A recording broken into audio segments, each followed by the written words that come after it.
Welcome back to part 2 on the pursuit of greatness for a man.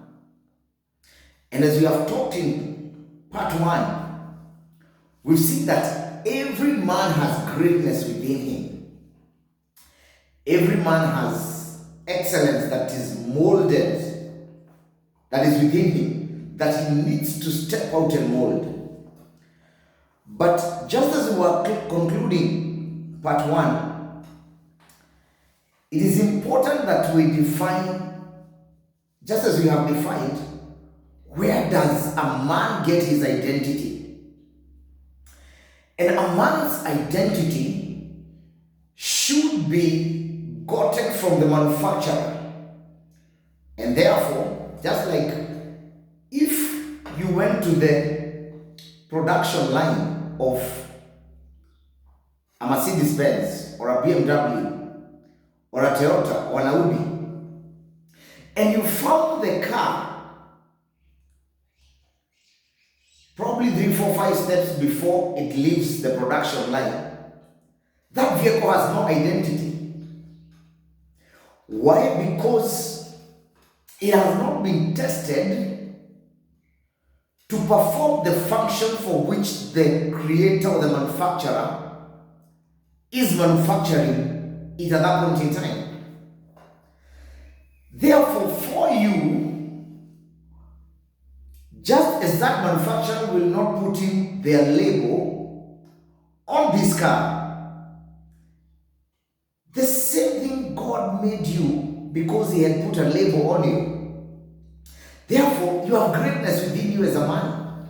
There is nothing that you cannot achieve as long as you put your mind into it and you are deliberate about going out and achieving the excellence that you deserve.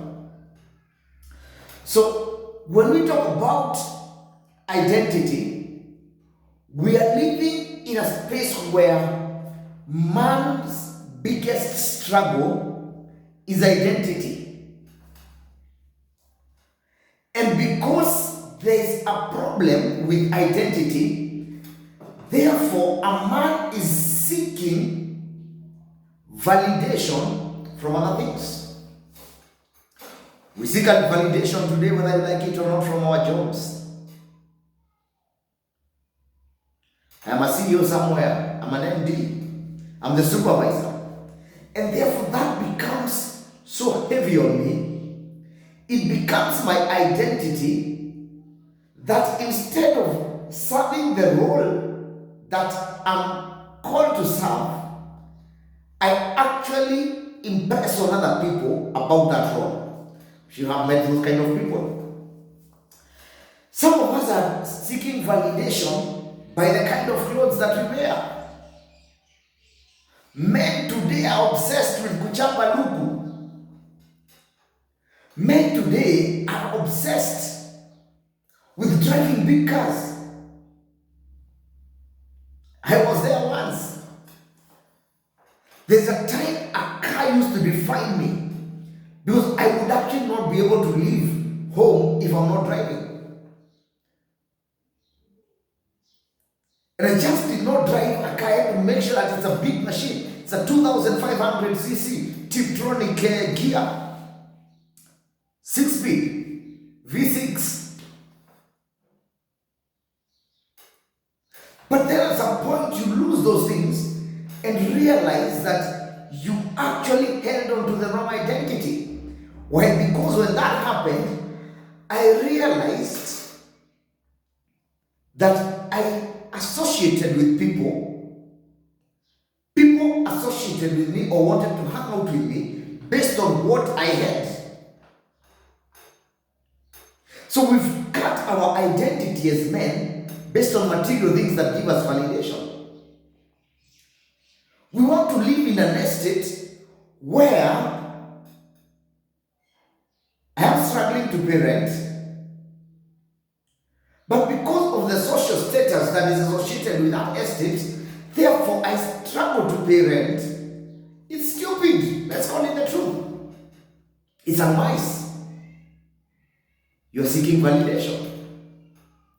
You are struggling today to take your children to a school that you cannot afford. With this old noise of I cannot give my children, I have to give my children a life better than I was given. Are you saying your parents did not know what they were doing? They brought up the 8, 9 of you. You are now struggling to raise 2 kids. And you're not struggling because you don't have resources, but you are struggling because you are putting your resources in the wrong things to validate yourself. God has given you the stewardship of children. You will not have to struggle to impress on people that you have a certain level of a lifestyle. So this great day and time, I want to challenge you as a man to realize that your identity is based on the word of God and the fact that you have life. Remember one time, one of my former bosses telling me, Peter, you are a poor man, you can't afford to drive. And I took those words with heaviness, not with bitterness, with heaviness. And I said I would want to prove this man wrong. At that point, I bought my first car. It was a VW Beetle. What it proved to me is that I can make it. Somebody's idea of me must not become my reality. And after that, I bought my second car. And after that, I bought my third car. And when I bought my first serious car, I remember I had been invited to an end of year party for an organization that I used to work for. And I went and parked my new car next to his car. And I called him and I told him, never think less of any other man. Because the value of any man is not in what he owns, but it is in the fact that that man has life. Tomorrow or the minute after can change. Situations can change. So what am I here telling you as a man today? I'm here speaking to you as a man, telling you that you are enough. Telling you that you do not need validation from your friends. You do not need validation from alcohol. You do not need validation by sleeping with 101 women. You already have within you the greatness. The biggest mistake that you can do to yourself is to short circuit the greatness within you.